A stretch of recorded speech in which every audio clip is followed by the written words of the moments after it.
محرم میں شادی بھی ابھی کیا کریں. محرم میں شادی کے بہت سارے فائدے ہیں. ایک یہ کہ برکت ہوگی انشاءاللہ، محرم کا مہینہ ہے. دوسرا فائدہ یہ کہ بدعت کی، جو لوگ سمجھتے ہیں محرم میں شادی غلط ہے تو بدعت کی مخالفت ہوگی، اس کا الگ سے ثواب ملے گا. تیسرا فائدہ یہ کہ محرم میں شادی ہال سستے ہوتے ہیں، سستے میں شادی ہو جائے گی. کیا خیال ہے؟ تو فائدے ہی فائدے، مزے ہی مزے. تو میں مولوی صاحب سے کہنا چاہوں گا کہ آپ پھر اپنے والد صاحب کی وفات پر ان کے جنازے پر پہلے نکاح کا اہتمام رکھیں. اپنا نکاح رکھیں یا اپنے بچے کا نکاح رکھیں.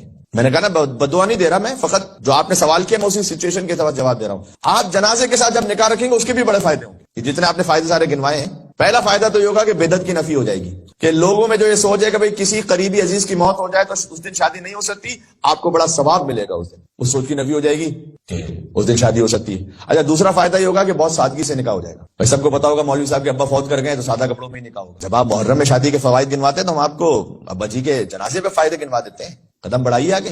اچھا، ایک اور بہت بڑا فائدہ ہوگا، جہاں جنازے کا اہتمام ہوگا نا، وہیں پر نکاح کا بھی اہتمام ہو جائے گا، ہال کا کرایہ بھی بچ جائے گا. فری میں 2 in 1. محرم میں تو آپ کہہ رہے ہیں نا سستے میں لیں گے، اس میں بالکل کرایہ بچ جائے گا. جہاں پر جنازہ ہو رہا ہوگا وہیں پر جنازوں کی صفوں کے ساتھ فوراً بعد میں نکاح بھی ہو جائے گا. ایک ہی ہال میں دونوں کام ہو جائیں گے. اور ایک اضافی مشورہ یہ ہے کہ کل خانی والے دن ولیمہ بھی ساتھ رکھ سکتے ہیں، کیونکہ 2 فنکشن ساتھ میں نمٹ جائیں گے. اس لیے کہ کسی حدیث میں نہیں لکھا ہوا کہ کل خانی اور ولیمہ ایک ساتھ نہیں ہو سکتے. کیونکہ جی جناب، میں اتنا عرض کرنا چاہتا ہوں کہ جتنی عزت اور جتنا احترام آپ اپنے باپ کے لاشے کو دیتے ہیں، کم از کم اتنی عزت امام حسین کے جنازے کو دیتے ہیں. اتنا احترام تو دیتے ہیں غم امام حسین کو.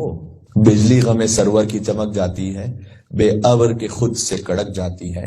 روکے نہ عزاداری شبیر کو آپ، یہ آگ بجھانے سے بھڑک جاتی ہے. وَإِذَا قِيلَ لَهُمْ لَا تُفْسِدُوا فِي الْأَرْضِ، یہ سورہ بقرہ کی جو میں آیتیں پڑھ رہا تھا، جب ان لوگوں سے کہا جاتا ہے کہ بھئی زمین میں فساد نہ پھیلاؤ، اللہ تعالیٰ قرآن میں کہہ رہے ہیں کہ ان سے کہا جاتا ہے زمین میں نہ فساد پھیلاؤ، قالوا انما نحن مصلحون، یہ کہتے ہیں ہم تو صرف اصلاح کرنے والے ہیں.